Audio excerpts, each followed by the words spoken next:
All right. Well, thank you everybody for joining us today. We're going to talk about vegetable gardening in containers. This is something we get a lot of questions about for many reasons. Some people just don't have space. So this brings up a good question. So why would you want to have a container garden? Why do people want to do container gardens? And lots of times it is because they don't have land. Like maybe you live in an apartment, you've just got a patio, or maybe you have a really small backyard and you only have a certain amount of sunshine. Sometimes it's because maybe you live in an apartment and you don't have permission to garden because the landlord won't let you. I remember I had that situation many years ago, and the landlord just did not allow anyone to have gardens. So it was kind of frustrating. Um, and sometimes you just want to have maybe right on your patio, you want to have some food plants right there, either just for decoration, but also just because to make them very handy and close. So there's lots of different reasons. I usually think of container gardening as a last resort. If you have a ground plot or if you have raised beds, you can grow a lot more food. So here's the disadvantages for container gardening is cost. For the amount of food you're going to get, you're going to have much more cost for containers. You need to buy soil.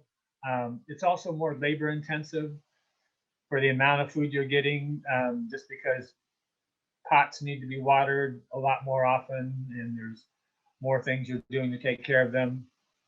And of course, the limited food production, the amount of food that you can produce in a container is going to be much less because you're not going to have very many containers.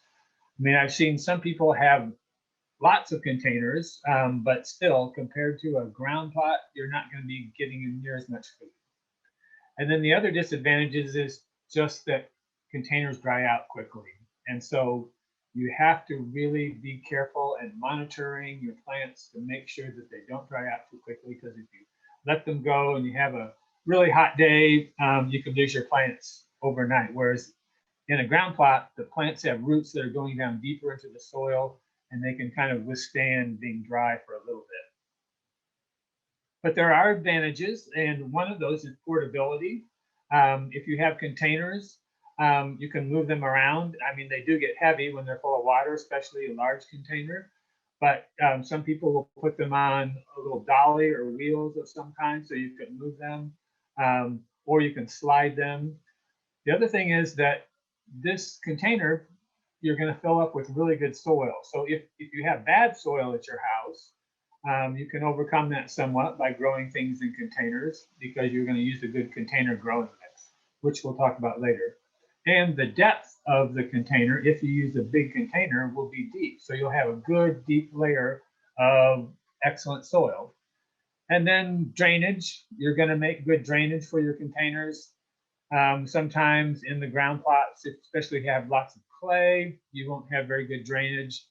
And then finally, accessibility. If you have someone who has limited mobility, and they can't bend over very far, or they're gardening from a wheelchair, a good sized container is really good because you aren't bending over all the way to the ground. So it really is handy for people in those kinds of situations.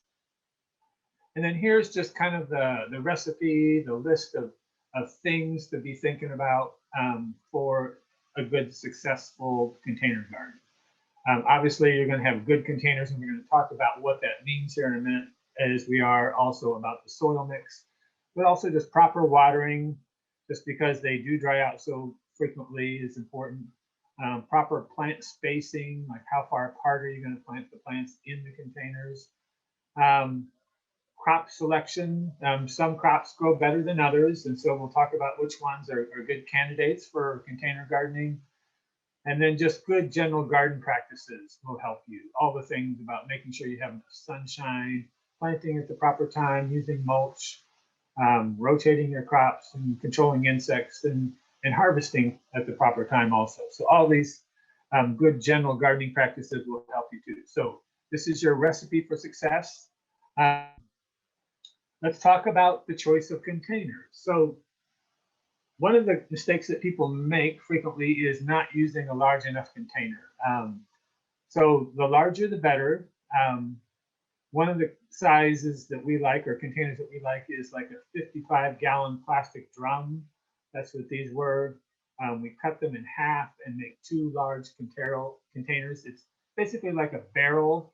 Think of a big barrel cut in half, makes a really nice container. Allows you to grow some full-size vegetables in there.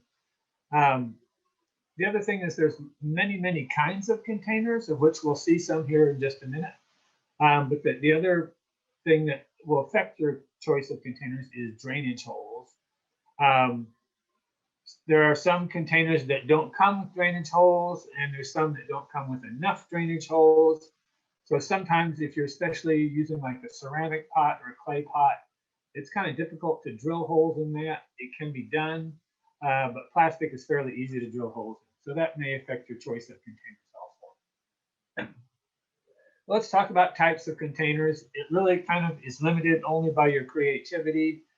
We talked about the plastic barrels, like down here in the lower right-hand corner. You can make wooden planters, like this one here is combined with a bench, but it's got a wooden planter on the end.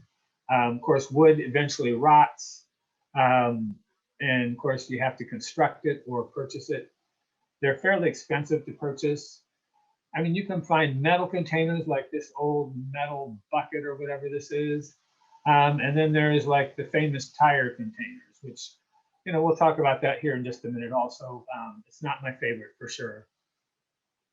But there's many kinds of containers with all the different plastic materials. And sometimes people worry about plastic. Is it going to cause problems for the plants? Are my plant roots going to be taking up plastic chemicals, and will that affect the crops that I'm eating? And that does not happen. Plants don't take up those chemicals, and they aren't transferred into the food crops. So plastic containers are fairly cheap. This is kind of a low budget item here, is to use like storage tubs, you know, the kind you buy at the store to put clothing in and different items.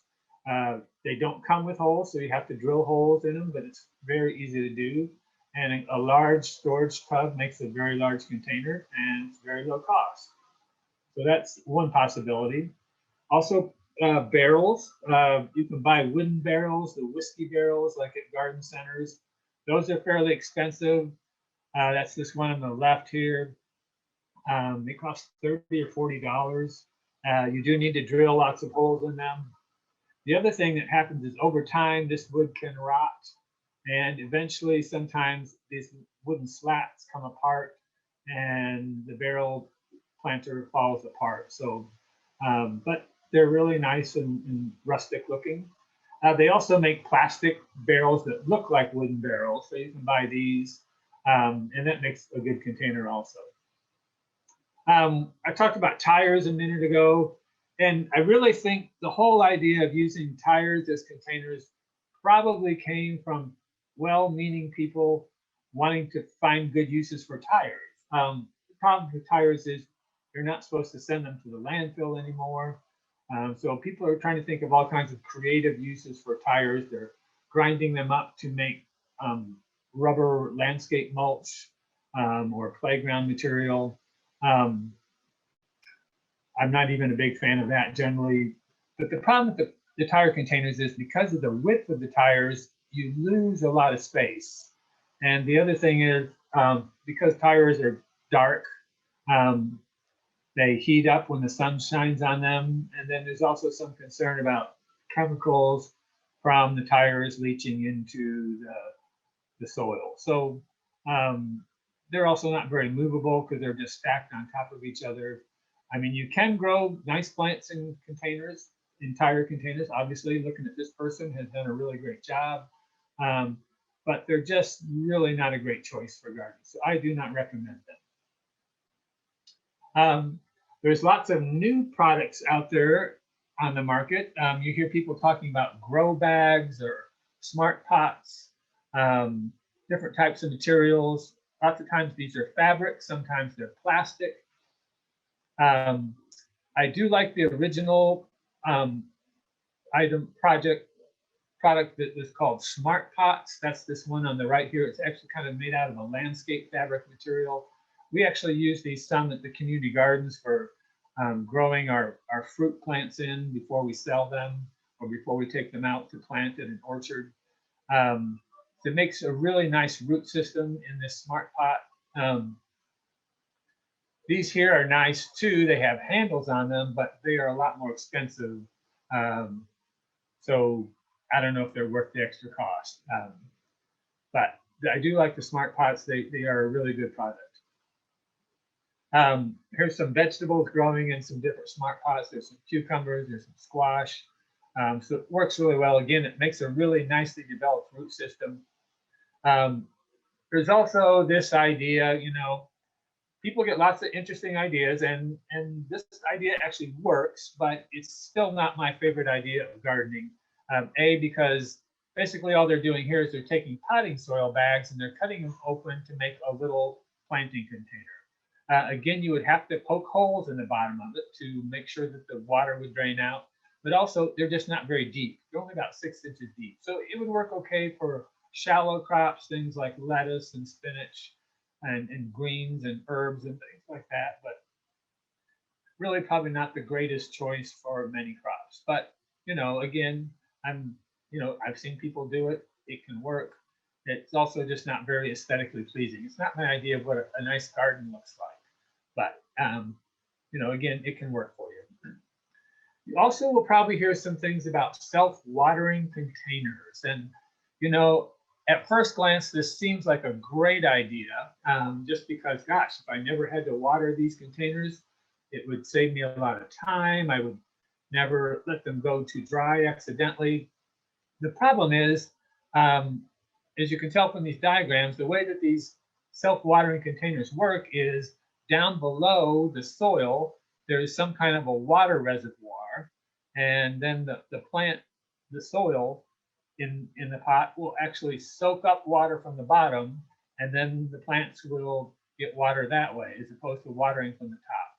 The problem is that when you use this type of container, the soil just stays wet all the time because it's always soaking up water. So yeah, you don't need to water, excuse me, but the plant stays too wet and the roots tend to rot.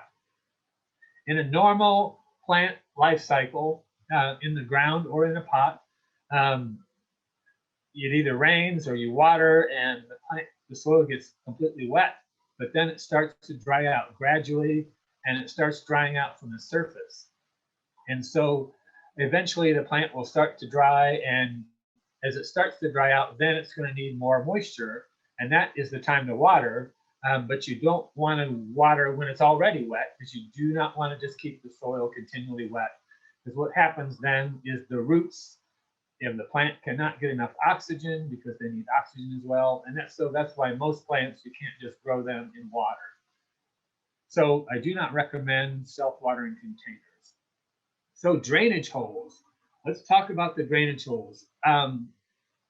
You know, you can try to grow without drainage holes, but it's just so difficult because there's no way to know if you're getting enough water to the plants. And there needs to be just a way for the excess water to come on out.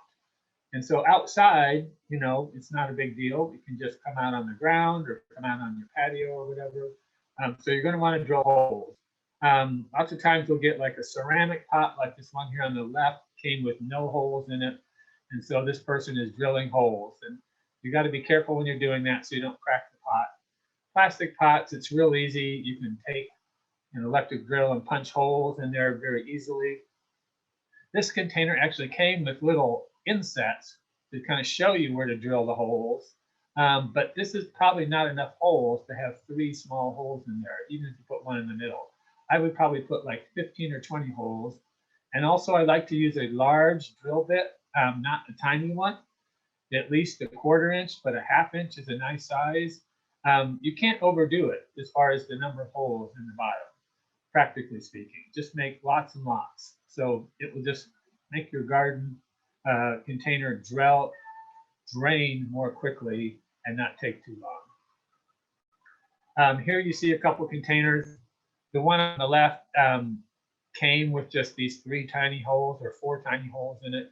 And they're so tiny it's going to take that pot a long time to drain once you water it completely. And the plants are going to stay wet. The roots are going to stay wet and again contribute to that root rotting. On the one on the right, you can see this is a plastic pot and they've added a whole bunch of extra drainage holes. They drilled them. And so that is what I'm recommending. You have lots and lots of drainage holes. All right, the other thing you'll hear about with containers is that you need to put gravel in the bottom of your container to improve the drainage.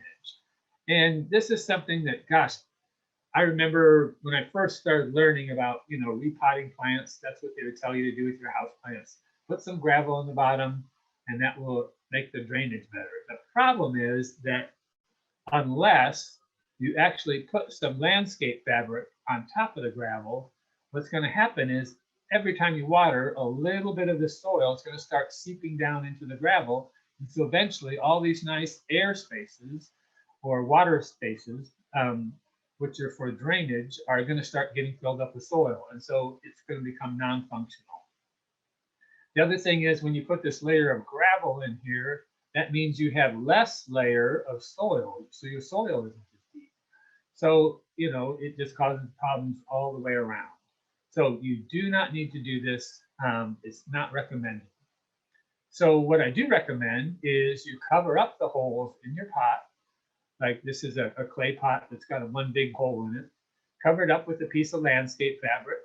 Here's a round plastic pot that has some holes drilled into it. So you can just cut a round piece of landscape fabric and drop that right in there. And then you're going to put your soil in on top of that. And what this will do is stop your soil just from leaking out all the holes that you put in the bottom. And so that will make it less messy, but also just make sure that your soil stays in your pot. So that will be good. But remember, don't need to put any gravel in the bottom. Okay, let's talk about what kind of soil to use. What is your growing mix going to be like? If you go to, your home improvement store, Home Depot, Lowe's, wherever, they're going to have, or even garden centers, they're just going to have lots and lots of different kinds of soil in bags. It's just really confusing to know what is the kind you want to use for your containers. You'll see things that say topsoil, you'll see raised bed soil, container soil, just all kinds of potting soil. So it really is sometimes hard to know what to get. So what you want is something that will drain rapidly, but retain enough moisture to keep the roots evenly moist. So what you want to do is purchase a good quality potting mixture, or you can make it yourself. We'll talk about that in a little bit. And you do that with a recipe of equal parts of loamy garden soil, peat moss, and perlite. But generally, it's easier to purchase a good quality potting mixture. And so these are typically referred to as, or at least a good one will be a soilless potting mix, meaning there's no actual soil in there. There's no dirt. It's usually some other materials, which we'll talk about here in a minute, but they will drain quickly. They'll be lightweight. They also won't have much problem with diseases and weed seeds, which are sometimes a problem with regular soil. The other thing is when you're potting your plants, planting them into your container, you want to leave a 3-inch space at the top of the soil.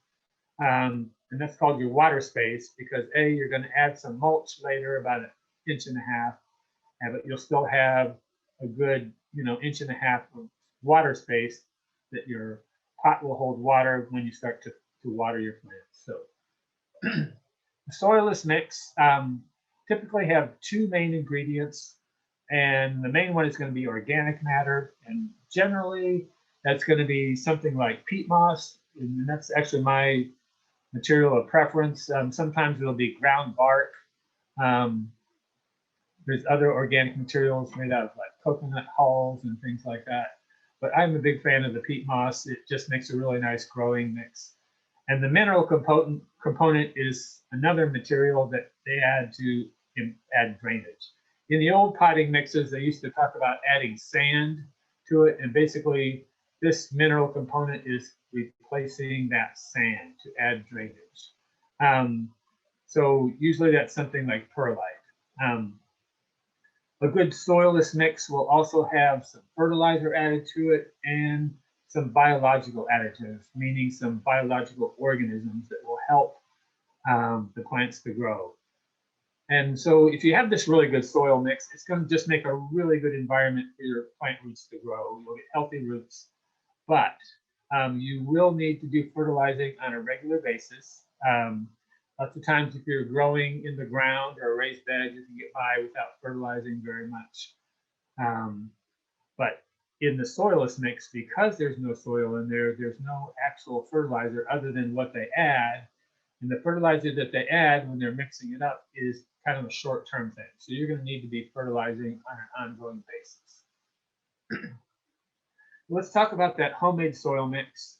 If you do want to just make your own, you can use like 1/3 or 1 part garden soil, just straight from your garden. If it's a nice, dark, loose, crumbly garden soil, would not want to use hard, sticky clay. And then you're going to use 1 part organic matter. And again, typically this could be peat moss, but it could also be compost, especially a good compost that you purchase or compost that you made yourself. And then 1 part perlite. And perlite is, you've probably seen it in potting mixes. You'll see this kind of white granular material. Sometimes people think it's a fertilizer, but actually it's just kind of a dry mineral granule that's a nice size, and it really just improves the drainage in the mix. And it's very lightweight. It is very dusty, so if you buy a bag of it and you're adding it to your own soil mix that you're making, I recommend wetting it down with a hose and not to breathe the dust. It's not toxic or anything, but it can be very irritating and will make you cough. So the other thing sometimes people you'll see in potting mixes is something called vermiculite. It's another mineral material. The difference being is that vermiculite actually absorbs water, so it does not help with the drainage. It just holds more water, and so you've got the soil holding water, the peat moss holding water, and the vermiculite holding water, and it stays too wet. So I do not recommend using vermiculite. Perlite is a much better choice and will give you good drainage. All right, so let's talk about good general garden practices, because remember, this is a garden like any other garden. You're going to do a lot of the same things you do if you're gardening in raised beds or if you're gardening in the ground. These are all things you need to be thinking about, best practices, just so that you have a good garden. So you're going to need enough sun. We'll talk about that here in a minute. You want to plant at the proper time. Space your plants out at a nice distance, proper distance, mulching, watering properly and fertilizing, and then also rotating your crops. We talk about this with our regular beginning gardening class, that you don't want to plant the same things in the same place every year. And this is true for your container garden as well. So if you plant a tomato in one container, next year plant your tomato in a different container.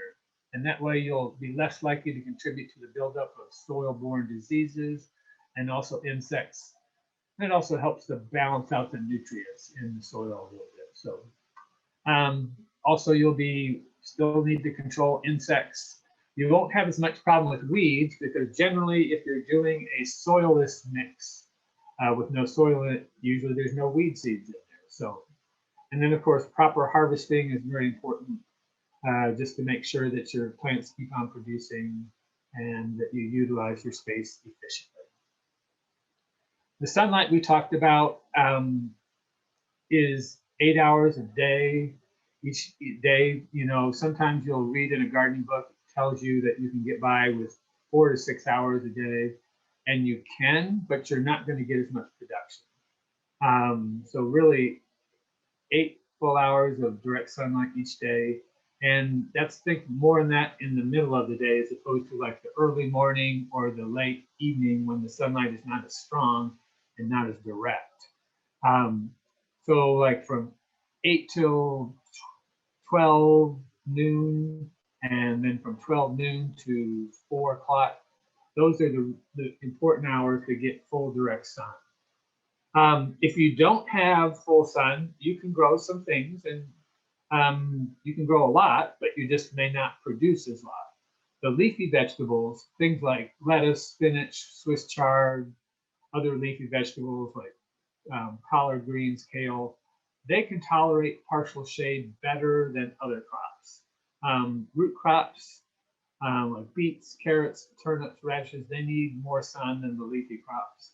But the fruiting vegetables, things like tomatoes, peppers, cucumbers, squash, they need the most sun because things that are going to be flowering and producing fruit just need more sun to do that.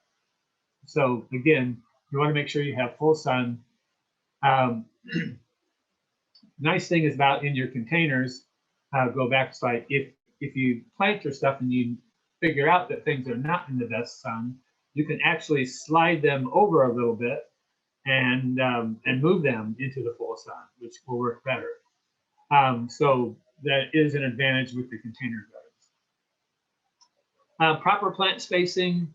I like to think of the spacing guide that we use with our raised beds, where you put plants closer together, and it will tell you how close to put them together. So you can look at that chart on our website. It'll tell you, like, for instance, if you're planting lettuce, how far apart the plants can be, or spinach, how far apart the plants can be. Definitely can use closer plant spacing than you would with a ground plot. But still, if you're planting lots of seeds and they all grow, or a lot of them grow, you're going to need to thin them out and, to the proper spacing so that you don't have your plants too crowded. As far as proper watering, because containers can dry out so quickly, it is really important just to monitor. And so questions arise like, how much do you water? How often to water? And then again, what's the best tools to water? Let me check my slide here. How much to water? Generally, what you want to do with a container is you want to water that container enough until a little bit of water comes out the bottom. And so that's where the drainage holes will come in handy. So what I do at home when I'm watering a container, I'll pour some in, and then maybe I'll pour some water in another container, and then I'll kind of look back at the first one to see if any water is coming out the bottom. If the water's already come out the bottom, that means you've watered it all the way through and you don't need to add more. If you don't see any water coming out the bottom, then you want to go ahead and add in a little bit more and make sure that some does. Because once that happens, then you know that it's been watered all the way to the bottom. So that's important. Now, as far as how often to water, that's going to be a function of when the plants start to dry out. Again, so you don't want to water when it's wet, and you don't want to water when it's completely dry and the plants are wilting. So as the top of that soil starts to dry out, that's when you're going to think about watering. Also remember, just think about the sunshine and the heat. So if it's full sunshine, you're going to more likely need to water sooner. If it's 100 degrees, you're definitely going to need to water sooner than if it's, say, 60 degrees and cloudy. So that's going to drive how often you're watering. It's not unusual in the heat of summer for plants in full sun, when it gets 90, 95, 98 degrees, you're probably going to be watering every single day. So this is where containers take a lot more work, just because to do that takes more time. So some people will try to hook up a drip irrigation system for their containers, and you can do that. But the problem is you might have different sizes of containers. Different crops require water more often than others. And also the drip irrigation, it's because it comes out so slowly, it's real easy for that to just keep your soil wet all the time. So I actually prefer just watering by hand. And so if you have a lot of containers, it's worth hooking up a hose and using a watering wand with a nice nozzle, a water breaker to water all your containers. If you just have a few containers, you can just fill up a watering can, or maybe have 2 watering cans, if you have a good sized large watering can, that is helpful. It doesn't mean you have to lift up this heavy watering can. So if lifting stuff is a problem for you, you're probably better off using the hose. I don't recommend just using the hose with no nozzle on it, because you don't want to just wash away the soil in the top of your containers. And I don't recommend using a nozzle that has a really forceful spray, because again, that's going to wash the soil away out of your containers. So a gentle watering sprinkler can, or a nice water breaker on the end of a watering line. Just remember that the summer heat, containers will lose their moisture quickly, and so there's a good chance that a lot of your plants may need watering every single day during this hot, dry weather. All right, let's talk about fertilizing, because we know that we're growing in a soilless mix. There's not much nutrients in there. They put a little bit of fertilizer in when they manufacture the potting soil. So the fertilizing for containers is a lot easier to do with a liquid fertilizer than a granular fertilizer. The problem with the granular fertilizer, it's hard to know when it stops working. You put it in and it lasts for a while, and you don't know when it runs out. So with a liquid fertilizer, you're just fertilizing kind of on a schedule, and you're doing it like you would water. So you're using it, mixing it up in a watering can, and then you water it with the fertilizer water. You can use an organic liquid fertilizer or a chemical liquid fertilizer. I've seen people have good results with both.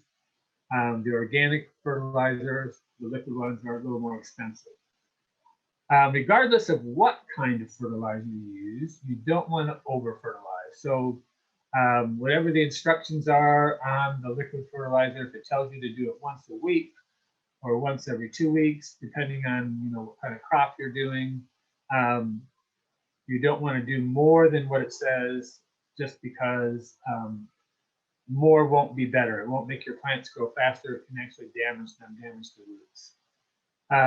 Generally, you want a balanced fertilizer, and that means something that will have equal amounts of nitrogen, phosphorus, and potassium, plus a nice healthy dose of micronutrients.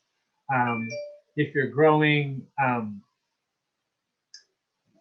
things that need a lot of nitrogen, like leafy crops, or some heavy feeding crops like corn, you're going to need something with a little more nitrogen, so that first number on your formula will be higher in nitrogen. So there's a lot more to fertilizing. I recommend you come look at our soils class that we've done earlier. It's still available to watch on the web. I'll give you some more information about fertilizing. Just a couple notes though on fertilizing. So remember, the potting mix will drain quickly, and so when you water with regular water after fertilizing, it will wash the excess fertilizer out. So it's not going to stay around. So you're going to continually need to fertilize. And so again, the soilless mix, because there's no soil in there, there's no nutrients built in like in the soil, you're just going to need to fertilize more often. And so some people say use a dilute liquid fertilizer maybe every other watering. That seems a little excessive. I'm more inclined to do it like once a week. Again, follow the instructions on your liquid fertilizer. All right, let's talk about what you're going to plant in your container garden. You're going to have limited space, so you want to think of what are the best uses of space in my garden. What's going to get me the most things that I want, knowing that I don't have very many containers. I mean, you can start out with a few containers and then add some more every year. Maybe at some point you'll be able to put a raised bed in the ground and grow a lot more. But think about what crops are going to produce a lot of food and are worth it. They're a worthwhile use of your space. There's some crops that aren't, and we'll talk about that in a minute. And that doesn't mean you can't grow them. You can pretty much grow anything you want in a container.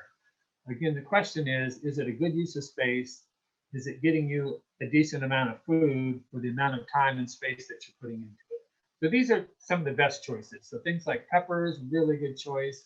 Tomatoes, even though they get large, you just have to have a large container. Eggplants, um, all the leafy greens like kale and collards, Swiss chard, lettuce, spinach, arugula, miscellaneous beets. Those are all really good choices for containers. Um, things like beets and carrots and turnips, they're good too. Um, radishes, they're very fast. Green onions are fairly fast crops. Um, herbs do really well in containers. You can even plant several different kinds of herbs in one container and just cut the herbs gradually as you need them and want to use them in your kitchen. Broccoli and cabbage do pretty well in containers. Usually you think of like vining crops as not doing very well because they spread out so much. But you can actually, if you have a big container, you can grow some pretty nice cucumbers on a trellis. You can actually grow some pretty nice summer squash, like yellow squash or zucchini. Um, they actually have some bush varieties, which are a little more compact than others, that do pretty well. And then, of course, things like carrots and snap peas also do pretty well in containers. So these are all pretty good choices. A lot just depends on what you want, what are your favorite vegetables, what you like. So that's going to guide you in your choices. So now here's the choices that are not so good. Again, it doesn't mean that you can't grow them. It just means that for the amount of space they take up, the amount of food they produce, it's not the most efficient use of your container space. So think of like green beans, like either bush beans or pole beans, or the southern peas like black-eyed peas or purple hull. You just don't get very much, so to get a couple servings, this doesn't seem like that great. Whereas like if you have a tomato plant and you're just picking tomatoes, continually, there's nothing better than fresh tomatoes. So that seems a more logical choice. But green beans, you can buy them pretty inexpensively at a farmer's market or a grocery store. You just don't get that many beans. Bulb onions, same thing.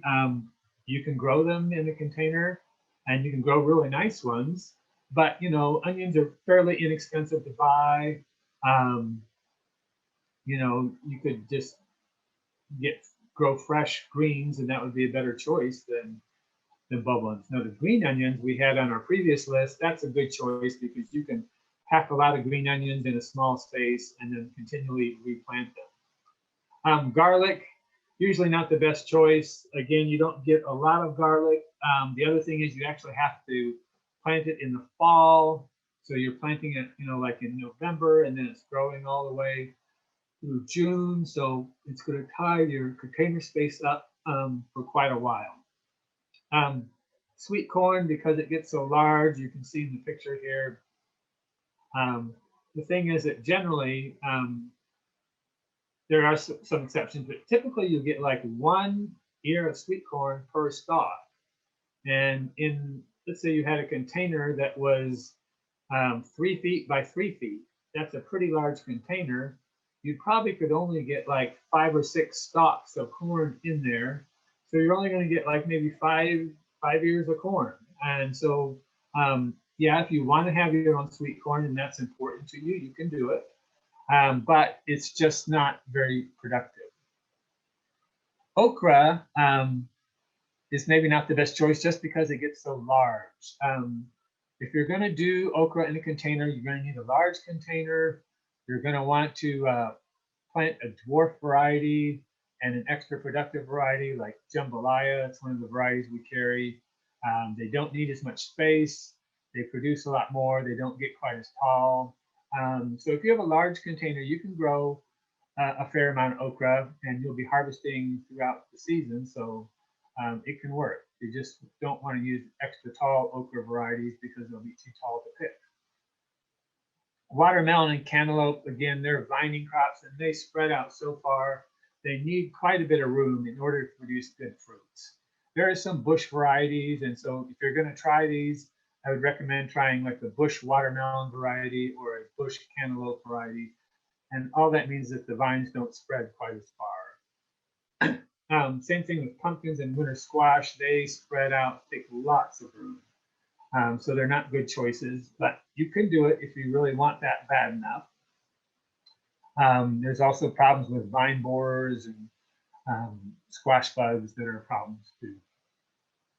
Potatoes, lots of people get excited about growing potatoes in containers, and you can do it, especially if you're just trying to grow new potatoes, like the new little red potatoes. Those are very tasty. You could do that. But again, it takes a fair amount of space, and you don't get a lot for your space that you're using.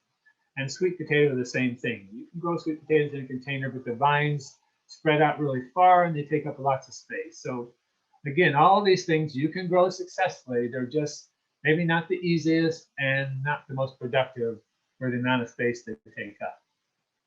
The other question I get sometimes is, what about growing perennials, things like berry bushes or fruit trees in containers? And you can do that. The size issue, some of the berry plants get pretty large. Of course, fruit trees can get pretty large. Even dwarf fruit trees, get pretty good size. So you want to use definitely some dwarf varieties, and you're going to have to do some judicious pruning to keep them small. The other thing is that most of those fruit plants have winter chilling requirements, and so the problem is the roots in that container are above ground, and when we have really, really cold weather, like 0 or below, the roots of plants will freeze, and normally they would be in the ground and they would be staying warmer. But because they're in a container, they're above ground and they can freeze solid, and sometimes the roots will freeze and the plant will die. So what some people like to do is maybe they think they can just pull the apple tree into their house and keep it there all winter long. The problem is apple trees, berry bushes, pear trees, things like that, they all need winter chilling. So sometimes the best place is the garage, because it will get cold out there, assuming your garage isn't heated. It will get cold out there, but it won't be so cold that the roots will freeze.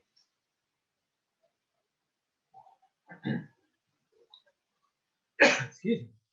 The other question is just that limited production. You're not going to get a lot of fruit from one container.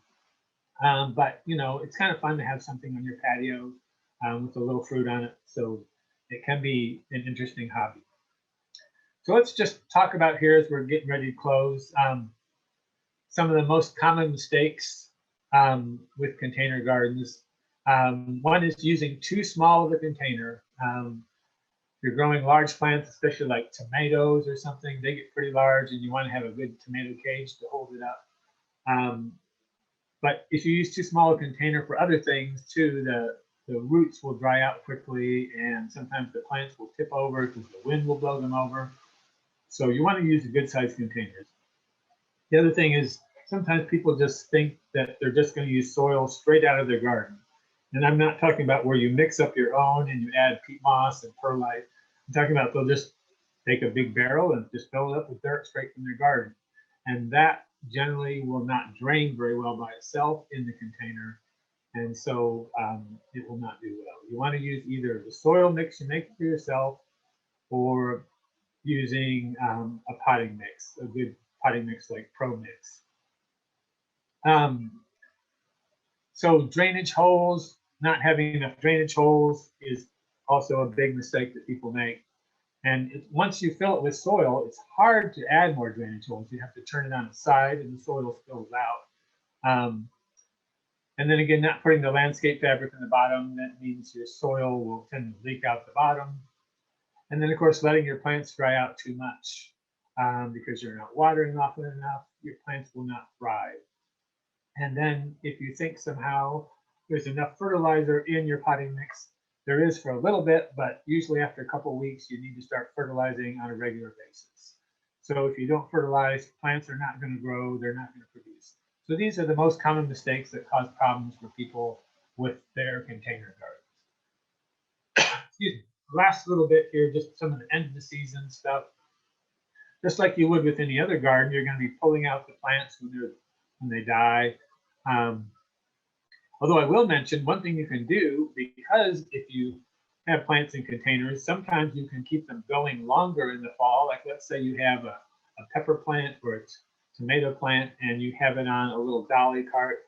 If it's going to freeze that night, you know, in October, you can just wheel that thing into the garage and it will stay warm enough where it won't get frosted. So some people like to do that. They can keep their peppers growing longer.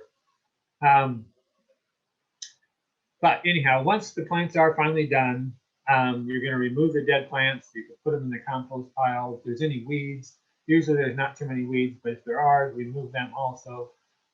Any just plant residues and get rid of them, compost all that stuff.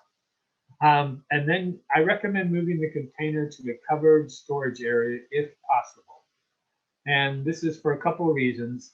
If you have any ceramic containers or clay pots, things like that, when they freeze and there's moisture in them, they'll expand, the soil will expand, and sometimes it will crack the pot. So if you can put it in a garage that's slightly above freezing, that will help. But also inside the garage or a shed or whatever, it's less likely to have freezing and thawing cycles. So just be much better. Also, it won't be getting rained on. It's kind of better just to let that soil dry out. Some people ask, like, do I need to replace the soil and put new soil in every year? And the answer is no. You don't need to do that. You know, if you think about it, plants growing in the ground, you don't change that soil every year. So why would you do that in your pot? Well, people worry that they've used up all the fertilizer. Well, you do. You will use up the fertilizer, but you're going to be adding more fertilizer next year when you plant something else in there. So you can just keep that soil in the pot if you want.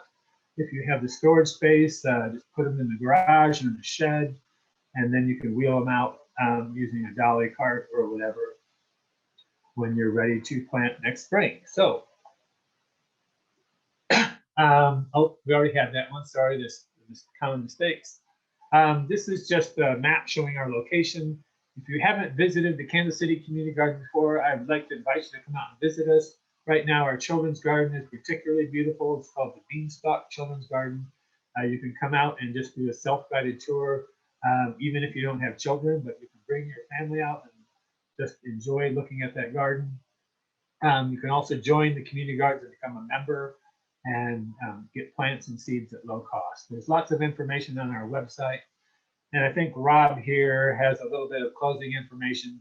Again, thanks for joining us today, and tell your friends, and happy gardening. Yeah, so Ben, you might need to quit your screen share. Oh, yeah. And then, okay. And I'm going to check for the questions. And actually, Ben, I only have one question. Okay, then that's easy. Yeah, and so I'll just repeat it. Yeah. So this question says, I have containers with trays attached to the bottom. Does this affect the watering schedule?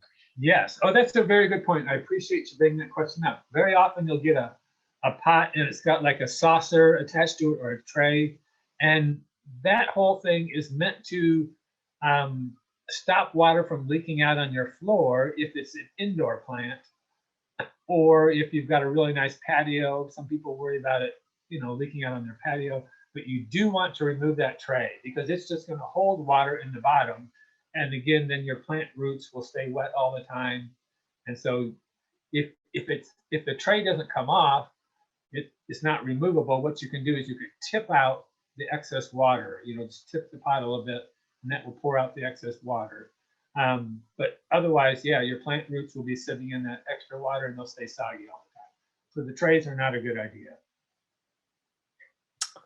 Okay, I'm going to share my screen. Can everybody see this? Ben, can you see it? Yep, it's good. Okay.